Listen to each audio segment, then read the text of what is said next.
The chlorine-scented air was thick with more than just summer heat, it reeked of vengeance. Karen Martinez thought she'd destroyed my life when she had me fired from the country club for a crime I didn't commit. But as she dove into a perfect pool at her perfect party, surrounded by her perfect friends, she had no idea that the very water she was swimming in would become her downfall. Because sometimes, the best revenge isn't a dish served cold, it's served wet, public, and absolutely devastating. What she did to me was unforgivable. What I did to her pool party, that was just the beginning. The invitation arrived on cream-colored cardstock, Karen's name embossed in gold lettering that probably cost more than most people's weekly grocery budget. Maya Chen held it up to the light streaming through her cramped apartment window, reading the elegant script that might as well have been written in poison ink. You're cordially invited to the Martinez family annual pool party. Join us for an afternoon of sun, fun, and celebration at our Malibu estate. Maya's hands trembled as she set the invitation down on her kitchen counter, next to a stack of overdue bills and rejection letters from job applications. 6 months. 6 months since Karen Martinez had orchestrated her firing from the prestigious Sunset Hills Country Club, and Maya was still picking up the pieces of her shattered career. The memory hit her like a physical blow, standing in the club manager's office, watching Karen's perfectly manicured finger point accusingly at the missing championship trophy. I saw her take it, Karen had said with those cold, calculating eyes. Maya was the last person in the trophy room. She's been acting suspicious lately, probably jealous of our lifestyle. Maya had protested, had begged them to check the security cameras, but Karen's husband was on the board of directors. Karen's word was gospel in their wealthy enclave, and Maya's word, the word of a working-class event coordinator trying to make ends meet, was worthless. The trophy had been found in Maya's locker the next day, planted there by someone with access to the staff areas. Someone like Karen, who had a spare key from her husband's board position. But by then, it was too late. Maya was fired, blacklisted from every high-end venue in the city, and left to scrape by on catering gigs and part-time work. Now, holding this invitation, Maya felt something dark and electric surge through her chest. Because she knew exactly why Karen had invited her, not out of remorse or reconciliation, but as a twisted power play. Karen wanted to parade her victory, to show Maya and everyone else what happened to people who dared to exist in spaces where they didn't belong. Maya's phone buzzed with a text from her younger sister, Lily, please tell me you're not going to that psycho's party. Maya stared at the message, then at the invitation, then at the framed photo on her counter, herself at her college graduation, arms around her proud parents who had worked double shifts to pay for her hospitality management degree. The degree that was supposed to open doors, not have them slammed in her face by women like Karen Martinez. She picked up her phone and typed back, "Oh, I'm going." But not for the reasons she thinks.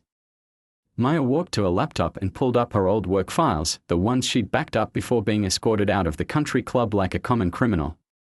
Her fingers flew across the keyboard as she accessed her contact list, vendors, suppliers, service providers she'd worked with for years. People who trusted her, who knew her reputation before Karen had tried to destroy it. The plan began to crystallize in her mind like ice forming on a winter lake. Karen's pool party was in 3 days.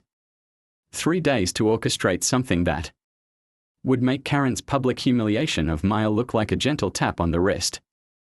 Maya's phone rang. Chen Catering, Maya speaking. Maya. It's Doug from Prestige Pool Services. Listen, I've got a weird situation. We are supposed to do a last-minute cleaning and chemical treatment for the Martinez place in Malibu, you know, the big pool party this weekend. But our usual coordinator just called in sick, and I know you used to handle their events. Any chance you'd be interested in some freelance work? Maya's heart stopped. The universe was handing her the perfect opportunity on a silver platter. I'm very interested, she said, her voice steady despite the adrenaline coursing through her veins. What exactly would you need me to do? Just oversee the chemical treatment tomorrow night. Make sure the pH levels are perfect, the water's crystal clear, you know the drill. It's good money, $500 for 4 hours of work. And between you and me, after what that Martinez woman did to you, it would be poetic justice to have you making money off a party. Doug had no idea how poetic it was about to get. "I'll take it," Maya said. "Send me the details." After hanging up, Maya sat back in her chair, staring at the invitation. Karen's smug face flashed in her mind, the way she'd smiled during Maya's firing, the way she'd whispered to her friends at the country club while Maya packed her office. Maya opened her laptop and began researching. Pool chemicals, pH levels, water treatment protocols. She'd overseen dozens of pool parties during her time at the country club, but this required a different kind of expertise. This required precision. Her phone buzzed with another text from Lily. "Maya, whatever you're thinking, don't do it. She's not worth ruining your life over." Maya looked at the message, then at the pile of bills on her counter, then at the invitation with its mocking gold lettering. She thought about her parents, about the pride in their eyes when she'd landed the country club job, about the shame and confusion when she'd had to tell them she'd been fired for theft. She typed back, "My life is already ruined." Karen made sure of that.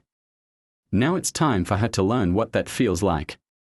The next 24 hours passed in a blur of preparation. Maya researched everything she could about pool chemistry, about the Martinez property, about the guest list for the party. She made calls to old contacts, gathered information, and assembled the pieces of what would either be the most satisfying moment of her life or the final nail in the coffin of her career. Thursday evening arrived with the kind of perfect California sunset that made postcards look dull. Maya pulled her catering van into the service entrance of the Martinez estate, her heart pounding as she showed her credentials to the security guard. The same guard who'd watched her be escorted out of the country club 6 months ago. "Maya Chen, Prestige Pool Services," she said, handing over her temporary ID badge. The guard barely glanced at it. "Pool's around back. Martinez family's out for the evening, so you'll have the place to yourself."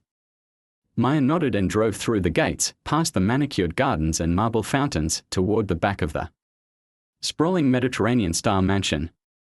The pool area was even more impressive than she'd imagined, an infinity pool overlooking the Pacific, surrounded by cabanas and a fully equipped outdoor kitchen. She parked near the pool house and began unloading her equipment. The pool was already pristine, its surface reflecting the pink and orange sky like a mirror. By tomorrow afternoon, it would be filled with Karen's friends, their laughter echoing off the water as they celebrated another year of Karen's charmed existence. Maya opened her kit and began testing the water, checking chlorine levels, pH balance, alkalinity. Everything was perfect, of course.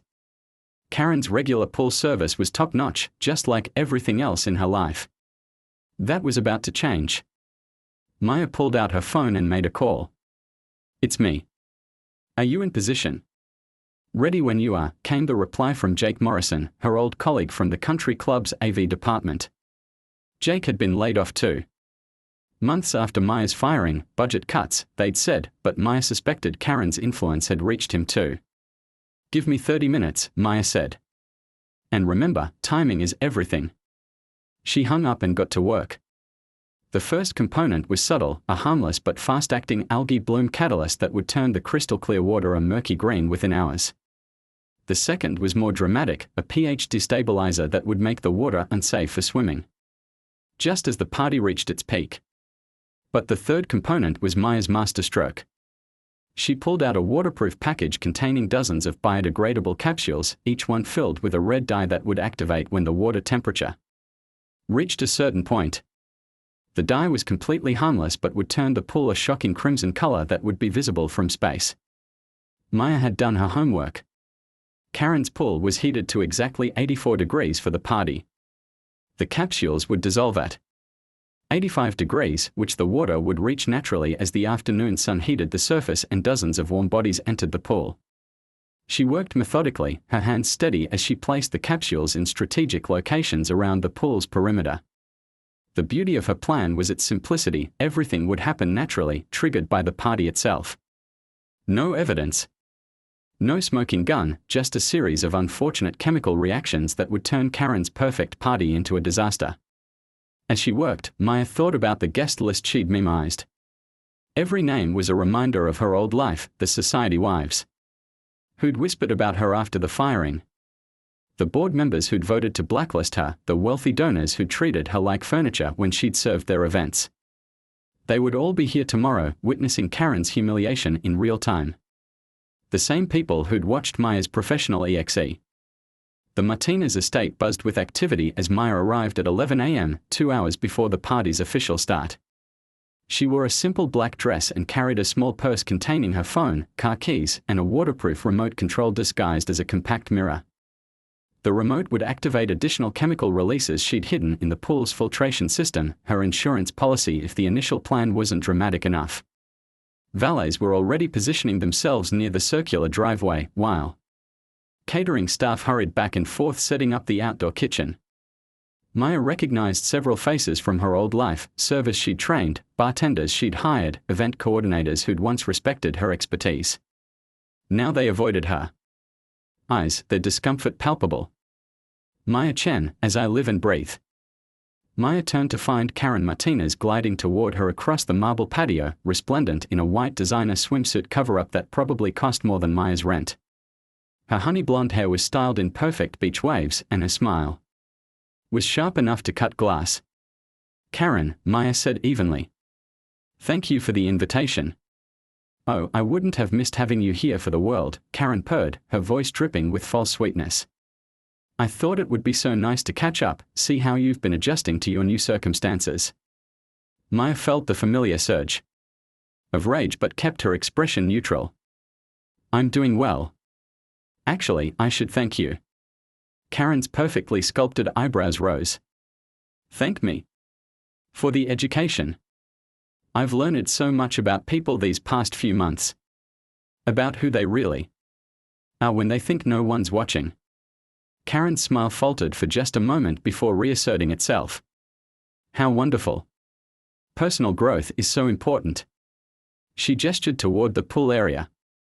I do hope you'll enjoy the party. The water's absolutely perfect today. Maya followed Karen's gaze to the pool, which still looked pristine and inviting. She checked her watch, 11:15 a.m. The algae bloom should begin manifesting within the hour, just as the first guests arrived. I'm sure it will be memorable, Maya said. Karen's laugh was like breaking crystal. Oh, I'm counting on it. Now, if you'll excuse me, I need to greet my other guests. Do enjoy the champagne, it's Dom Perignon, though I suppose you wouldn't know the difference. Maya watched Karen sashay away, her confidence radiating like heat from asphalt. The woman had no idea what was coming. Maya pulled out her phone and texted Jake, target acquired. Begin phase 1. Across the estate, hidden in the pool houses equipment room, Jake activated the first of several cameras he'd strategically placed around the property. His laptop showed multiple angles of the pool area, the outdoor kitchen, and the main patio where guests would gather. Everything was being recorded in high definition and would be uploaded to social media accounts he'd created specifically for this purpose. Maya mingled with the early arrivals, forcing herself to smile and make small talk with people who'd once been her colleagues and clients. The irony wasn't lost on her, she was better at working this crowd than most of them realized, having organized dozens of similar events during her country club days. Maya Chen. A familiar voice called out behind her. Maya turned to find Susan Whitmore, the wife of a prominent real estate developer. Susan had been one of Maya's favorite clients, always respectful and appreciative of her work. Susan. How lovely to see you, Maya said, genuinely meaning it. I was so sorry to hear about what happened at the club, Susan said, lowering her voice. I never believed those accusations for a second. Karen Martinez has always been. She paused, choosing her words carefully. Challenging to work with. Thank you for saying that, Maya replied. It means more than you know. Susan glanced around nervously, then leaned closer. Between you and me, I think Karen's getting her comeuppance. Have you heard the rumors about her husband's business dealings? Maya's interest sharpened. What kind of rumors? Tax evasion, possibly money laundering. The IRS has been asking questions. Richard's been very quiet about it, but word travels fast in our circles. Susan's expression grew serious. I have a feeling this might be one of Karen's last parties. As the queen bee of Malibu society. Maya absorbed this information, her mind racing. If Karen was already vulnerable, Maya's revenge would be even more devastating. A public humiliation during a personal crisis would be career and social suicide. Ladies and gentlemen. Karen's voice carried across the patio as she clinked a champagne flute with a sterling silver spoon. Welcome to our annual pool party. The bar is open, the food is divine, and the water is perfect for swimming. A cheer went up from the crowd as guests began gravitating toward the pool area. Maya checked her watch, 12:30 p.m. Right on schedule, she could see the first hint of green tinge beginning to appear in the water near the pool's deep end. Oh my God, someone whispered. Look at the pool. Maya turned to see a woman in a red bikini pointing at the water. The green discoloration was spreading faster than Maya had anticipated, creating an unmistakable algae bloom that made the once pristine pool look like a swamp. Karen's face went white beneath her perfectly applied makeup. That's impossible, she said, her voice rising an octave. The pool was cleaned yesterday. Maybe we should call the pool service, suggested one of the guests. I did call them. Karen snapped. They said everything was perfect. Maya pulled out her phone and discreetly activated the remote control app. Time for phase 2. Within minutes, the pool's pH levels would shift dramatically, making the water not just unsightly but potentially dangerous. A collective gasp arose from the crowd as the water began to emit a faint sulfurous smell. Several guests backed away from the pool's edge, covering their noses. What is that smell? Demanded Margaret Hawthorne, a prominent socialite known for her cutting wit. Karen was frantically dialing her phone. I'm calling the pool company right now. This is absolutely unacceptable. Maya watched the chaos unfold with growing satisfaction. Karen's perfect party was falling apart in real time, broadcast to hundreds of viewers through Jake's hidden cameras. The hashtag #KarenPoolParty was already trending on social media. But Maya wasn't finished. She'd planned this as a 3-act performance, and the grand finale was yet to come. I'm sorry, Mrs. Martinez, came a voice from the pool house. The pool service company says they can't send anyone out until Monday. Something about a citywide emergency with contaminated water supplies. Maya almost smiled. Jake had done his homework, calling in fake emergencies to tie up every pool service company in the area. There would be no quick fix for Karen's problem. This is a disaster, Karen muttered, her composure finally beginning to crack. Richard's going to kill me. We have investors coming to this party, potential business partners. Maya's ears perked up. So the party wasn't just social, it was professional. Karen was using the event to help her husband's business, which made Maya's sabotage even more devastating. Perhaps we should move the party indoors, suggested someone from the crowd. No. Karen's voice was sharp with desperation. Everything's set up out here. The pool will be fine. It's just a minor chemical imbalance.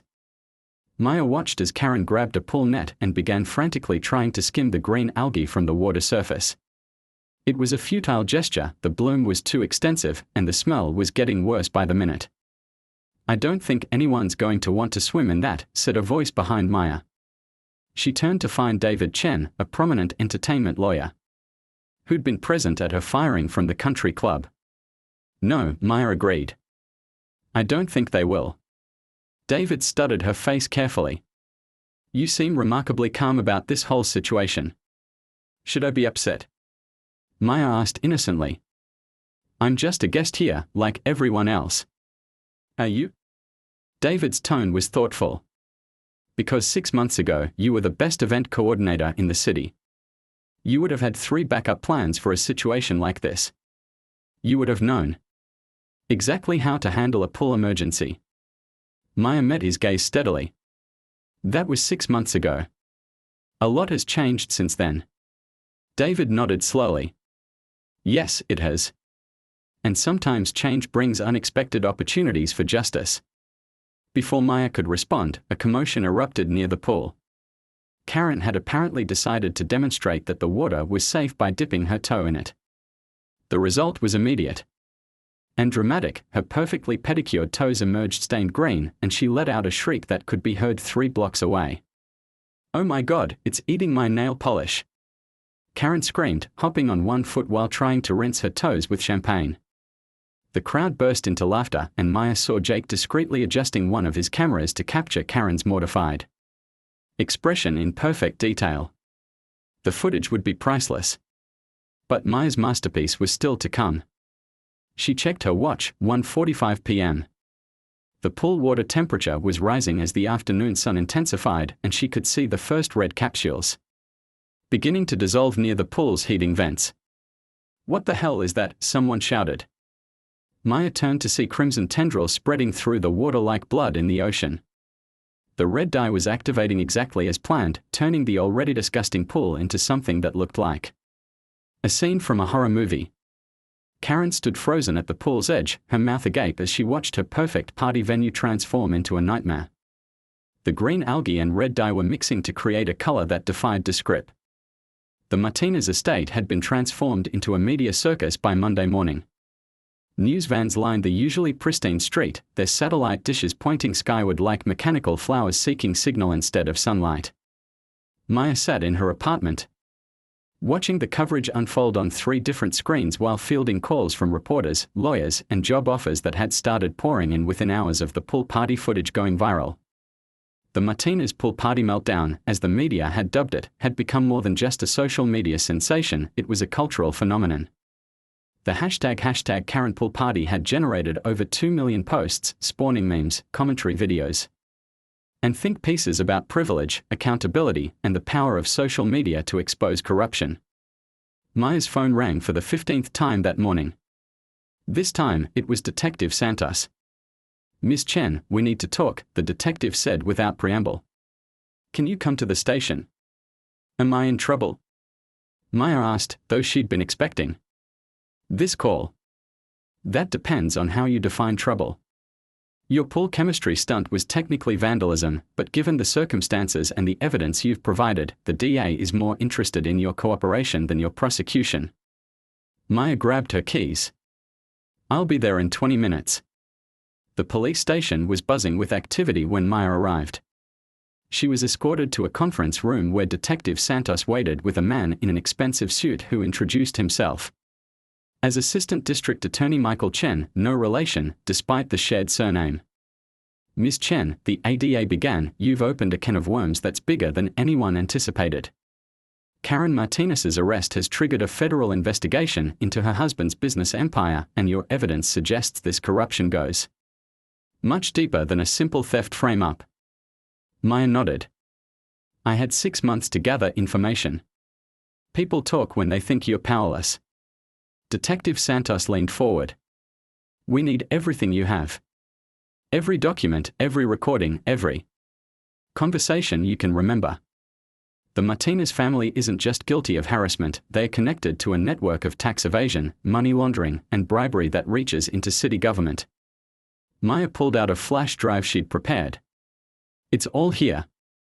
Financial records, recorded conversations, email chains, witness testimonies from other people Karen targeted.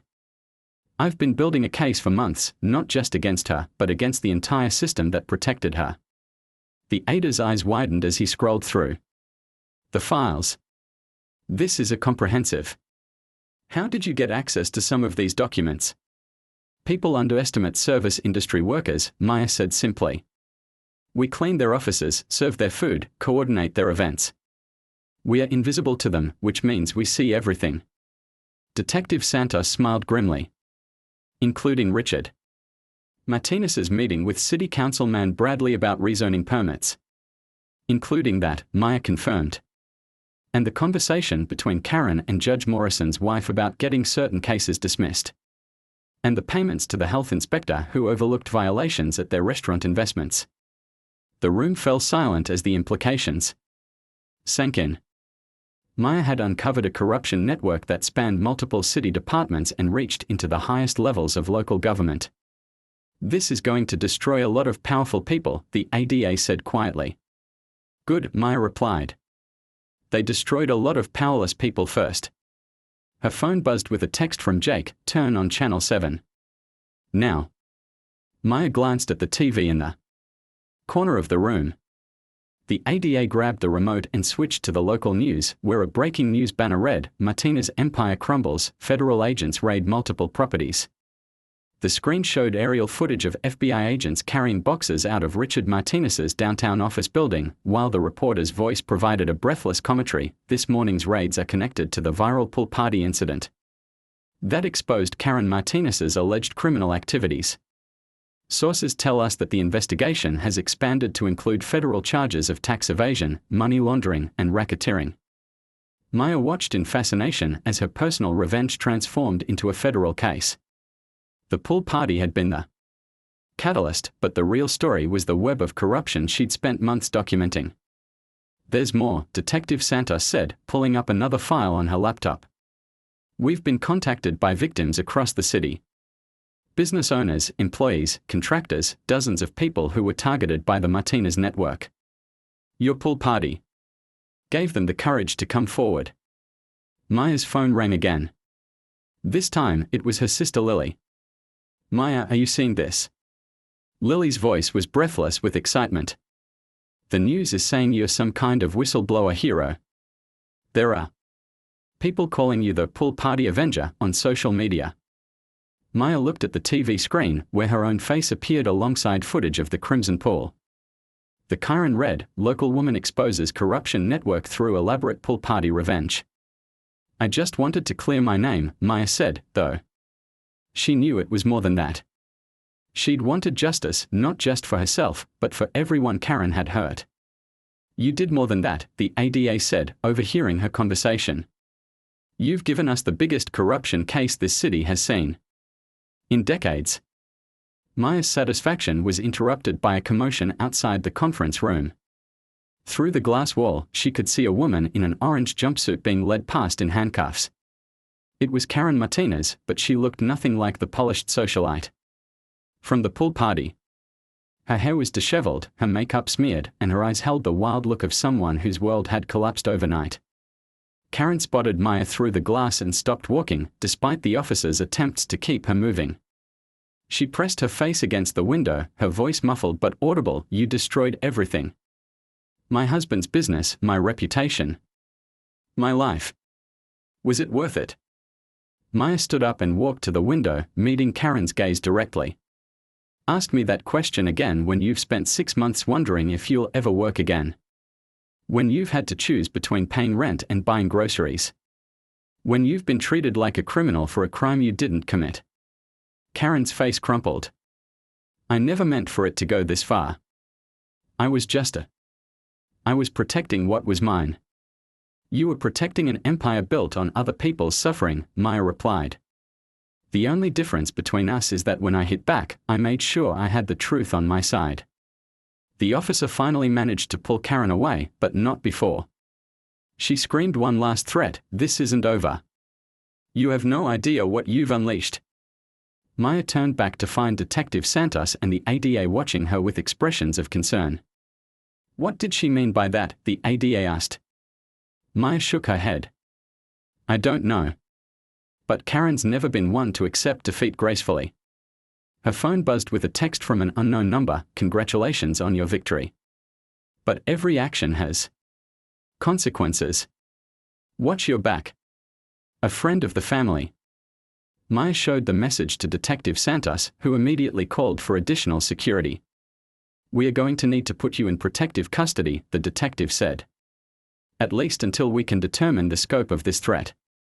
"No," Maya said firmly. "I'm not running anymore. Karen and her husband had 6 months to intimidate me into silence. It didn't work then, and it won't work now." The ADA looked uncomfortable. "Ms. Chen, you need to understand that you've made enemies of some very powerful people. The Martinez family has connections throughout the city, and not all of them are going to be happy about this investigation." Maya's phone rang again. This time, it was Susan Whitmore, the real estate developer's wife who'd been sympathetic at the party. "Maya, thank God you're okay," Susan said. "I've been trying to reach you all morning. There are rumors flying through our social circle about retaliation against you. You need to be careful." "What kind of retaliation?" Maya asked. The kind that involves people who don't leave fingerprints, Susan said grimly. Richard Martinez didn't build his empire by playing nice. He's got friends in very dark places. Maya felt a chill run down her spine, but she forced herself to stay calm. Susan, I need you to tell me everything you know about the Martinez family's connections. Everything. There was a long pause. Not over the phone. Can you meet me somewhere public? Somewhere with lots of cameras. Maya looked at Detective Santos, who nodded. The courthouse steps in an hour, Maya said. There will be plenty of media there. After hanging up, Maya turned to find both the detective and the ADA staring at her with a mixture of admiration and concern. You're either very brave or very foolish, the ADA said. Sometimes there's no difference, Maya replied. But I've learned something important over the past 6 months. The only way to deal with bullies is to stand up to them, no matter how powerful they are. Detective Santos stood up. Then we'll make sure you're protected while you do it. But, Miss Chen, I want you to understand something. You've started a war. And in war, there are always casualties. Maya looked out the window at the media circus surrounding the Martinez investigation, at the federal agents still carrying evidence boxes, at the crowd of protesters who had gathered to support her cause. Then let's make sure we are not among them, she said. As Maya prepared to leave the police station, her phone buzzed with one more message, this one from Jake. The pool party footage has been viewed 50 million times. You're not Jay. Maya dove behind a concrete barrier as the black sedan mounted the courthouse steps, its engine roaring like an angry beast. The car skidded to a halt just feet from where she'd been standing, and 2 men in dark suits emerged with the fluid precision of trained professionals. Maya Chen, the taller man called out, his voice carrying over the screaming chaos of scattered reporters and fleeing pedestrians. We just want to talk. Maya's phone was already in her hand, dialing 911. As she crouched behind the barrier, the courthouse security guards were running toward them, weapons drawn, while tourists and media personnel scrambled for cover behind cars and trees. Hands where we can see them, shouted a security guard. The shorter man reached into his jacket, and Maya's blood turned to ice. But instead of a weapon, he pulled out a leather wallet containing federal credentials. Agent Marcus Webb, FBI, he announced loudly. Stand down. This is official business. Maya's mind reeled. These weren't hitmen sent by the Martinez family, they were federal agents. But their aggressive approach suggested this wasn't a friendly visit. Agent Webb approached her position slowly, his hands visible but his demeanor radiating authority and barely contained threat. Miss Chen, you need to come with us. Now. For my protection or your investigation? Maya asked, not moving from behind the barrier. Both, said the taller agent, who introduced himself as Agent Torres. We have credible intelligence that there's a contract on your life. Multiple contracts, actually. Maya felt the world tilt sideways. Multiple. The Martinez investigation has made you enemies beyond the family itself, Agent Webb explained. The corruption network you exposed includes people who kill to protect their interests. We need to get you somewhere safe while we sort this out. Maya's phone buzzed with a text from Susan Whitmore, don't trust anyone. Even the FBI. Get to the old pier. I'll explain everything. Maya stared at the message, her mind racing. Susan had been the one person at the party who'd shown her kindness. But now she was warning Maya against federal agents. Nothing made sense anymore. Miss Chen, Agent Torres said, his voice taking on an edge of impatience. We don't have time for this. Every minute you're exposed puts you at greater risk. Maya made a split-second decision. I need to call my lawyer. First. Your lawyer is dead. The words hit Maya like a physical blow. What? David Chen, the entertainment lawyer you spoke with at the party, Agent Webb said grimly. He was found in his office this morning. Apparent suicide, but we suspect otherwise. He'd been asking questions about the Martinez case, reaching out to other potential witnesses. Maya's vision blurred as the implications crashed over her. David had figured out her plan at the party, had even seemed supportive of it. Now he was dead because he'd tried to help. You have two choices, Agent Torres continued.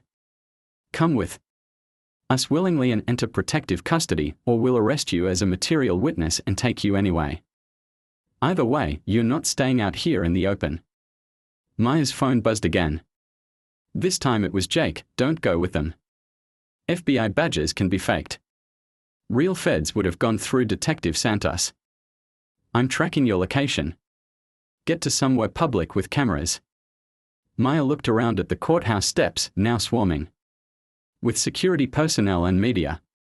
This was about as public and camera-filled as it got, but that hadn't stopped the alleged agents from making their dramatic entrance. I want to call Detective Santos, Maya said.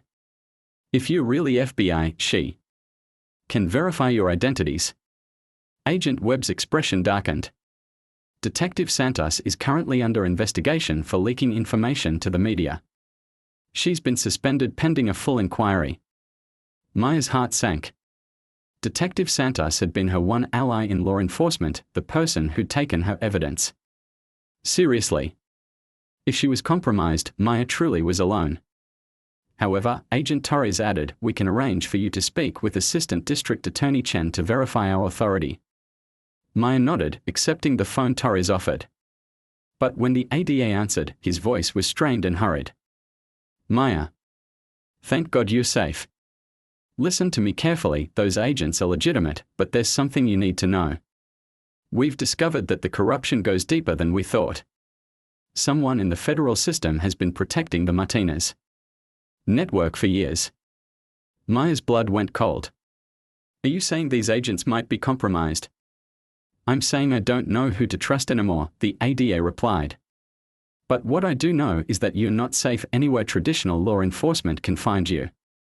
You need to disappear until we can sort this out.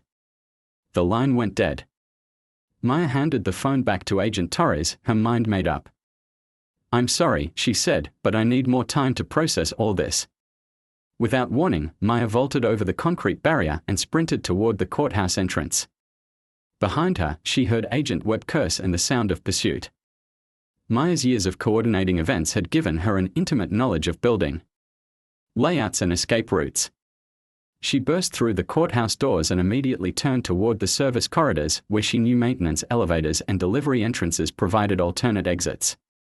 Stop. Federal agents. Torres's voice echoed through the marble hallway, causing lawyers and clerks to freeze in confusion. Maya reached the service elevator just as the doors were closing. She squeezed inside next to a surprised janitor who was pushing a cart full of cleaning supplies. Emergency, Maya gasped. Can you get me to the parking garage? The janitor, a middle-aged Hispanic woman, looked at Maya's panicked expression and nodded. Trouble with the law? I'm not sure.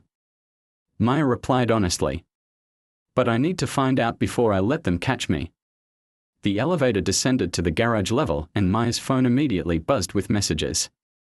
Jake had tracked her location and was en route. Susan Whitmore was still urging her to come to the pier. And there was a new message from an unknown number. If you want to know the truth about who really killed David Chen, meet me at the Santa Monica Pier. Carousel entrance. Come alone. You have 1 hour. Someone who knows what really happened to the trophy. Maya stared at that last message. Someone who knew about the trophy, someone who had been there the night Karen planted it in her locker. This could be the witness she needed to definitively prove Karen's guilt, or it could be a trap. The elevator doors opened to reveal the parking garage, dimly lit and echoing with the sound of car engines. Maya thanked the janitor and stepped out, immediately scanning for threats. Her phone rang. It was Jake. Maya, where are you? I saw the agents on the courthouse security feed and their credentials check out. But I also hacked into their communications and they are not following standard FBI protocols. Something's off. How off? Maya asked, moving between parked cars. Toward the exit. Off enough that I think you made the right choice running. But Maya, you can't stay hidden forever. The only way out of this is to expose whoever's really pulling the strings. Maya reached the garage exit and peered out at the street. No sign of the black sedan or the agents, but that didn't mean they weren't watching. Jake, I need you to research someone for me. Find out everything you can about the night watchman at Sunset Hills Country Club. The one who supposedly didn't see anything the night the trophy was planted. Why? Because I just got a message from someone who claims to know what really happened. If the night watchman was paid off or threatened, he might be ready to talk now that everything's falling apart. Maya ended the call and made her decision. She would go to the pier, but not alone and not unprepared. She called for an Uber, requesting a driver named Carlos who'd been helpful during her darker months after the firing. Carlos had a taxi license. And, more importantly, he had a police scanner in his car.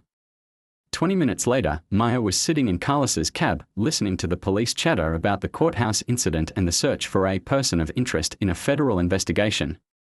You sure you want to go to the pier? Carlos asked, glancing at her in the rearview mirror. Lots of cops down there today.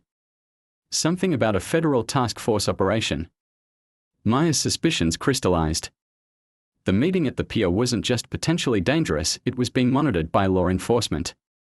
Which meant either the mysterious messenger was working with the FBI or the FBI was using the meeting to trap Maya. Change of plans, Maya said.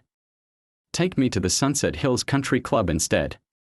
Carlos raised an eyebrow. That's where you used to work, right? The place that fired you. Yeah, Maya replied, pulling up Jake's research on her phone. And it's time I had a conversation with someone who's been lying for 6 months. According to Jake's findings, the night watchman, Eddie Morales, still worked at the country club, but had recently been asking questions about early retirement and showing signs of stress. More interesting, his bank account had received a deposit of $50,000 the week after Maya's firing, money that supposedly came from a lottery. When that Jake couldn't verify. Maya's phone buzzed with a news alert, breaking, Assistant District Attorney Michael Chen found dead in apparent suicide. Note claims guilt over prosecutorial misconduct. Maya stared at the screen in horror. The ADA was dead just hours after, warning her about corruption in the federal system. This wasn't coincidence, this was systematic elimination of anyone who threatened the conspiracy. Carlos, Maya said, her voice steady despite. Maya clutched the digital recorder and sprinted toward the country club's main building, Eddie close behind her. The SUVs were closing fast, their engines roaring across the pristine golf course like mechanical predators hunting prey. This way, Eddie shouted, leading her toward a service tunnel that connected the maintenance building to the club's wine cellar. I know every inch of this place. They dove into the tunnel just as the first SUV skidded to a halt outside the maintenance building. Maya could hear car doors slamming and urgent voices coordinating a search. How long before they find this tunnel? Maya gasped, following Eddie through the narrow concrete passage.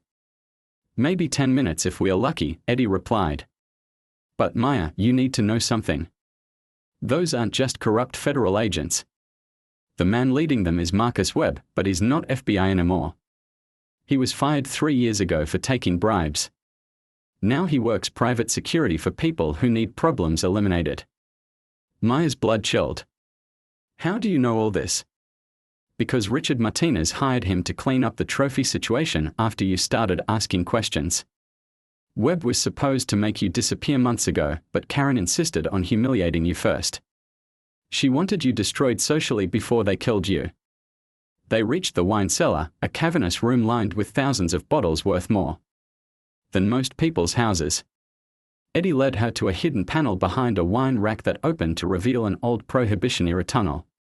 This connects to the storm drain system, Eddie explained. During Prohibition, the country club's original owner used it to smuggle liquor from boats on the beach. Maya's phone had no signal in the underground tunnels, but she could hear the muffled sounds of the search above them. Webb's team was systematically clearing the building. Eddie, I need to know everything on that recording, Maya said as they moved through the narrow tunnel. Because if we don't make it out of here, someone needs to know the truth. Eddie nodded grimly. It was all Richard's idea. He'd been skimming money from city contracts for years, using Karen's social connections to get inside information on bids and permits.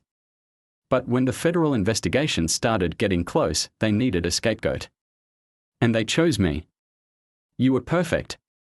Working class, no powerful connections, access to valuable items that could be planted as evidence. Karen volunteered to handle it personally because she enjoyed destroying people she considered beneath her. Maya felt the familiar rage building, but now it was tempered by something more dangerous, cold, calculating fury. What else is on the recording? Everything. The payoffs to city officials, the money laundering through charity auctions, the bribes to get health inspectors to look the other way at their restaurant investments. And Eddie hesitated. And what? And the murder of James Whitfield, the city auditor who was getting too close to their operation 2 years ago. They made it look like a heart attack, but Karen was recorded laughing about how easy it was to slip the drug into his drink at a charity gala. Maya stopped walking. Susan Whitmore's husband Richard was in business with James Whitfield before he died. That's why Susan's been trying to help you, Eddie said. She figured out that her husband's business partner was murdered, and she's been gathering evidence ever since. She's the one who told me you'd be coming here today.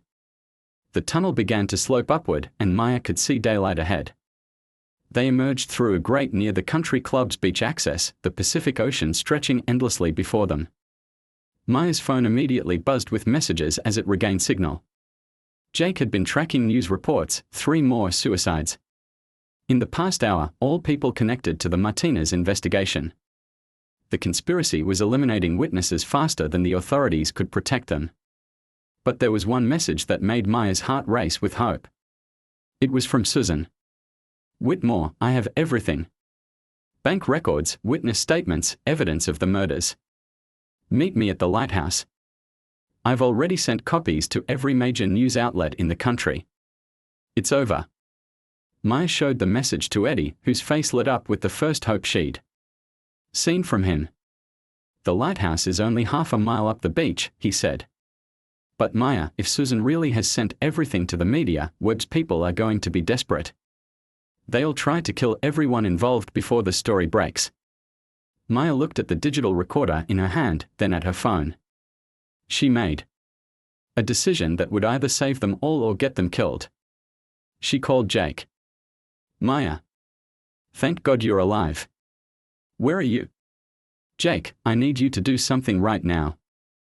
I'm sending you a live audio stream from a digital recorder that contains evidence of multiple murders and a massive corruption conspiracy. I want you to broadcast it simultaneously on every social media platform we can access. Maya, that's incredibly dangerous. If you expose everything now, if I don't expose it now, we are all dead anyway, Maya interrupted. They are killing witnesses faster than we can protect them.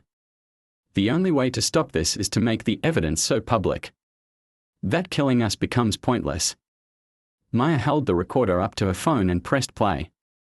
Eddie's recording began streaming live to Jake's computer, and within seconds, he had it broadcasting across Twitter, Facebook, Instagram, TikTok, and a dozen other platforms. Karen's voice filled the phone speaker, crystal clear and damning. The Chen woman is becoming a problem. She's been asking questions about the security footage, and some of the staff are starting to talk.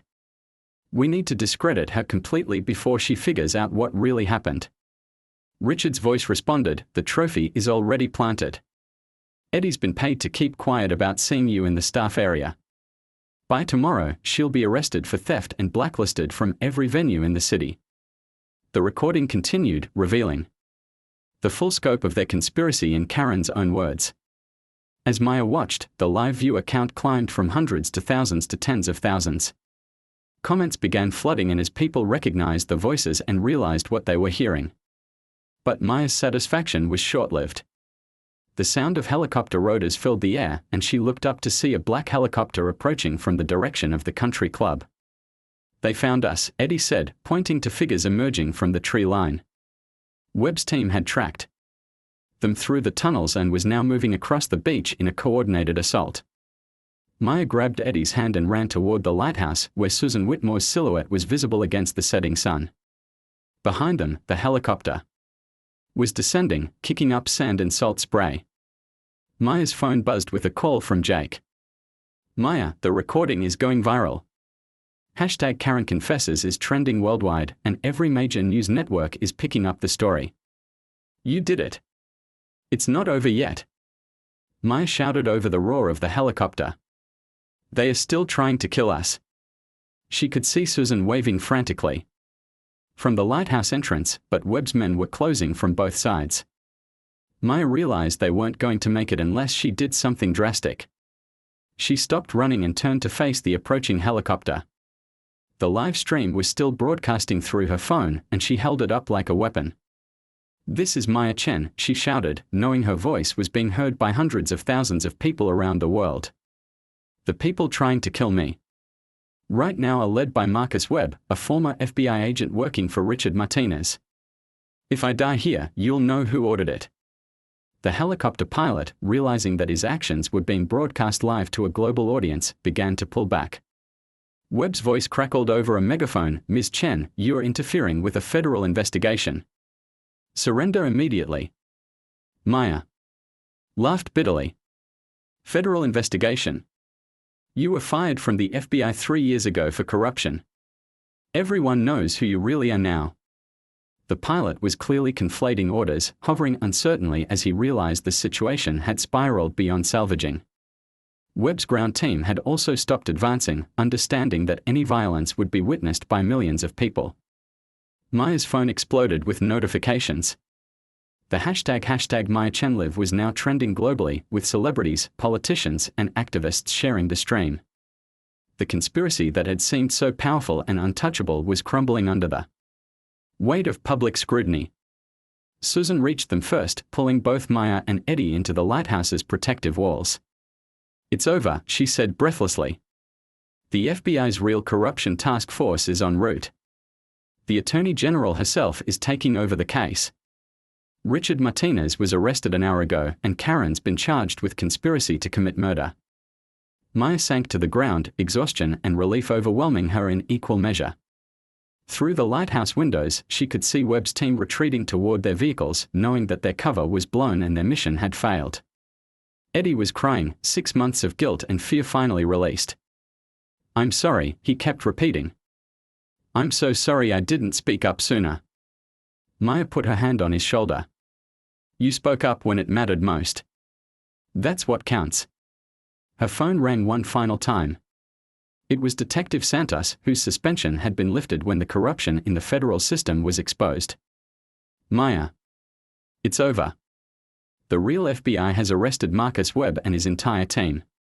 Richard Martinez is talking, trying to cut a deal. He's given us evidence of corruption reaching into the Attorney General's office, the City Council, and half the federal district.